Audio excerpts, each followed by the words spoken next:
ధన్యవాదాలు. అయితే ఈరోజు పెట్టిన ప్రెస్ మీటింగ్ ఏంటంటే, నిన్న జరిగినటువంటి లక్ష్మీపల్లి గ్రామంలో శ్రీధర్ రెడ్డి హత్య జరిగింది. హత్య యొక్క కారణంగా 15 రోజులు అవుతున్నా వాళ్ళని అరెస్ట్ చేయలేకపోవడం ఈ ప్రభుత్వం యొక్క చైతన్యతనంగా అంటున్నాను.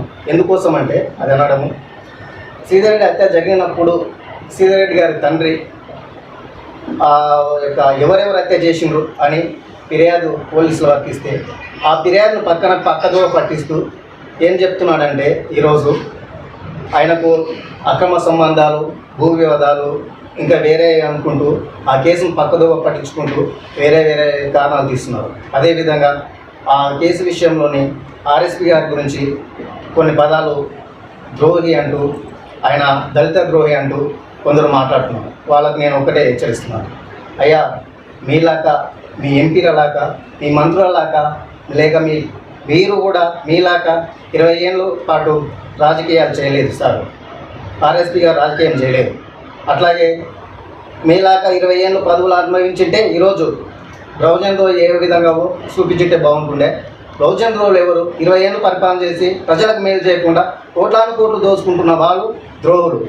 అట్లాగే ఒక పెద్ద ఆయన మాట్లాడతాడు, దళిత ద్రోహి అంటాడు.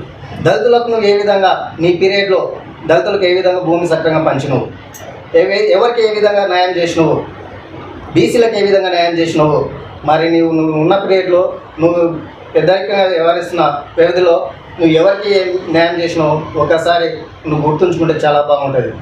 అలాగే ఇక్కడ ఉన్న చిన్నబాయి మండలం ఉన్న సోదరుడికి చెప్తున్నా, ఓ సోదరా, నువ్వు ఆర్ఎస్పీ గారి గురించి బహుజన ద్రోహి అని మాట్లాడుతున్నావు. నువ్వు ఒక గురుకుల రెసిడెన్షియల్ ఆర్ఎస్పీ గారు గురుకుల రెసిడెన్షియల్ ఉండి ఒక ఐపీఎస్ అధికారి ఉంటూ లక్షలాది మంది పిల్లలకు ఉద్యోగాలు కల్పించిండు, లక్షలాది మంది పిల్లలను ప్రతిభావంతులను చేసిండు.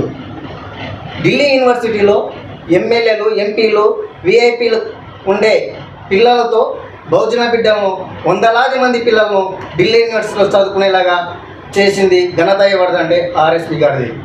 అట్లాగే నీవు ఒక రెసిడెన్షియల్ గురుకులాల్లో ఉంటూ కూడా ఆర్ఎస్పీ గారి గురించి అంతా తెలిసి కూడా ఆర్ఎస్పీ గారి నుంచి మాట్లాడుతున్నావంటే ఆర్ఎస్పీ గారు మోచేతి నీళ్ళు తాగుతానని మాట్లాడుతున్నావు. ఫస్ట్ నువ్వు ఏలుతున్న 10 ఏళ్ళ నుండి ఎవరు మోచేతి నీళ్ళు తాగుతున్నావో ఒకసారి గుర్తుంచుకుంటే బాగుంటుంది. అట్లాగే నీవు ఈ కాలనీలోని చిన్నంబాయి కాలనీలో ఉన్న కనీసం 40-50 కుటుంబాలు ఉంటే ఆ 40-50 కుటుంబాల్లోని దళిత ద్రోహి అని చేసింది ఎవరు? కొందరికి ఇండ్లు సరిగా పంచకపోవడం, భూములు సరిగా పంచడం, అందరికి సమానంగా చూసినవా? ఒక సర్పంచ్ ఉంటూ నువ్వే అందరికి సమాయపాలన చేయలేనివి. ఏ విధంగా ఆర్ఎస్పీ గారి గురించి బహుజన ద్రోహి అని ఎలా మాట్లాడతామో నీకన్నా అర్థమవుతుందో అయితే తెలుస్తుంది. నీకు ఒకటే సవాలు ఇస్తున్నా, నువ్వు కానీ నీ యొక్క సహోదరుడైన రామచంద్రరెడ్డి కానీ ఆర్ఎస్పీ కాలిగోడితో సమానం. మీరు ఏ రోజు ఆర్ఎస్పీ గారి గురించి విమర్శించే అర్హత కూడా మీకు లేదు. ఏ విధంగా చెప్తున్నానంటే, మీరు ఏం చదువుకున్నారో నాకు తెలియదు కానీ, మీ రాజకీయ పరిజ్ఞానం ఎంతుందో నాకు తెలియదు కానీ, ఆర్ఎస్పీ గారు చేసిన ఘనత ఏదో తెలుసుకోండి. ఆర్ఎస్పీ గారు ఎవరితోటి ఈరోజు డబ్బులు కమ్మడం పోయి బహుజనం ద్రోహం చేయాలంటే అధికార పార్టీ అయిన కాంగ్రెస్ పార్టీలోకి పోయి వేలాది కోట్లు సంపాదించుకోవచ్చు. ఆయన ఆశించలేదు. ఆయన అడిషనల్ డీజీపీగా ఉంటూ అడిషనల్ డీజీపీ పదవికి రాజీనామా చేసి బహుజనుల కోసము 2.5 సంవత్సరాలు సుదీర్ఘ పోరాటం చేస్తూ బీఎస్పీ పార్టీని తన భుజస్కంధాల పైన మోసుకుంటూ అల్పెరగని పోరాటం చేసిన నాయకుడు ఎవరంటే ఆర్ఎస్ ప్రవీణ్ కుమార్ సార్ గారు. ఆర్ఎస్ ప్రవీణ్ కుమార్ సార్ వచ్చినందుకే బహుజన పార్టీ ఈరోజు ఏ పల్లెలో కూడా బహుజన పార్టీ అంటే ఆయన వల్లనే తెలిసింది. ఇదే ఈరోజు బీఆర్ఎస్ పార్టీలోకి వచ్చింది కూడా ఆర్ఎస్పీ గారు బహుజనులు ఆదరించలేక కాదు, బహుజనులకు అందరికీ న్యాయం చేయాలంటే ఒక పదవిలో ఉంటూ ఒక రాజాధికారం కోసం వచ్చిండు, అంతేగాని బహుజన ద్రోహం చేసుకుంటూ రాలేదు.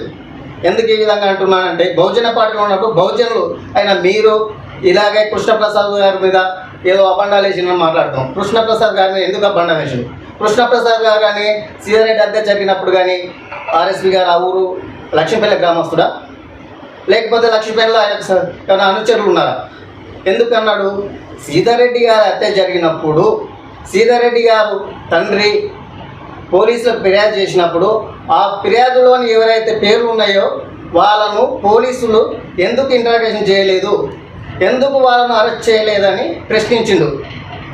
చట్టం తన పని తను చేసుకుంటూ పోతూ ఇంటరాగేషన్ చేస్తే దుండగులను పట్టుకోవచ్చు, వాళ్ళని త్వరగా పట్టుకోండి అని ఆర్ఎస్పీ గారు మాట్లాడినారు. ఆ వీడియోని క్లియర్గా విని వాళ్ళ గురించి ఆర్ఎస్పీ గారి గురించి మాట్లాడితే చాలా బాగుంటుంది. ఇంకొకసారి ఇలాంటి దుష్ప్రవర్తనతో ఏవేవో మాటలు పర్యాపదాలతోటి ఆర్ఎస్పీ గారి మీద నిందలు వేస్తే కానీ సరిపోదని ఈ మీడియా ప్రకారంగా మీకు హెచ్చరించడం జరుగుతుంది.